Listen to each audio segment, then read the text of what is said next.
Hi, I'm Coach Cowland, and in this presentation we're going to look at Newton's second law. Newton's second law states there is a relationship between a net force and an acceleration. It states that in the presence of a net force, the object will accelerate. That is, change direction, speed up, or slow down. This acceleration will be in the direction of the force, and the force and the acceleration will be proportional to each other. This means the greater the force, the greater the acceleration. To put Newton's second law into an equation, we find that the net force is equal to ma, where m is the mass, and a is equal to the acceleration. The unit of force is the newton. This means that 1 newton is equal to 1 kilogram meter per second squared. When working on second law problems, there are a series of 5 steps to follow. First, draw a free body diagram with a scenario. Next, if the problem is in 2 dimensions, resolve the problem into horizontal and vertical components. List all the variables in x and y dimensions. Substitute numbers into the equations. And finally, solve the problem, presenting your answer with the correct number of significant figures, scientific notations, and units. Let's try a sample problem. In a grocery store, you push a 14.5 kilogram cart with a force of 12 newtons. If the cart's starting at rest, how far does it move in 3 seconds? First, I'm going to identify the variables. Then, I list the unknowns and the variables that I found. Next, I'm going to draw a diagram of the situation. For this problem, we're going to need to combine our knowledge of kinematics with forces. First, I'm going to use the net force that is equal to ma and solve for acceleration. 12 divided by 14.5 gives an acceleration of 0.83 meters per second squared. Finally, to find the displacement, I'm going to use the s equals ut plus 1/2 at squared equation.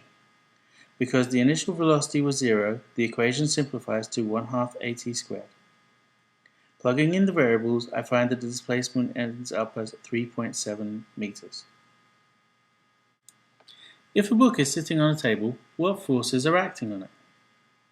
Pause the video and have a think. Gravity is acting on the book downwards. However, the book is not accelerating, so there can be no net force on the book. For this to be the case, there must be a counterforce acting against gravity. This is called the normal force. The normal force is a force that prevents one object passing through another object. This force is always perpendicular to, or at a right angle to the surface the object is resting on. The normal force cancels out any force that is perpendicular to the surface. Let's look at an example. The weight, mg, acts downwards through the table. The object is not passing through the table, so it must be in equilibrium. This means that the normal force is equal and opposite to the direction of the weight.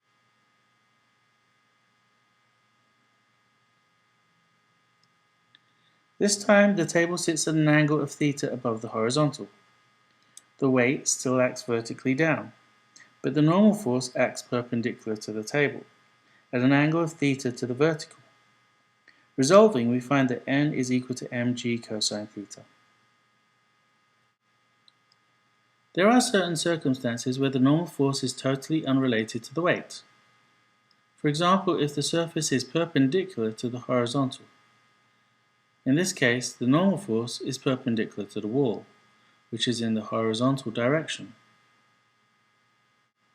Here, the normal force is equal and opposite to the pushing force applied to the object to keep it on the wall. For most examples, the normal force is equal and opposite to the weight. But when other forces are involved, these need to be taken into consideration, and it is important to know if the object is in equilibrium. That is, not accelerating. So that's the end of the presentation. I hope you enjoyed it. For my students, I would like you all to make notes on the presentation, complete any examples in the presentation, Write down at least 2 questions that you'd like answered in the discussion in class, and we will continue working on this over the next few classes. If you have enjoyed this presentation, check out the other videos, science news, and interesting blog posts on www.coachcowlandscience.com. And also don't forget to like us on Facebook. See you next time. Goodbye.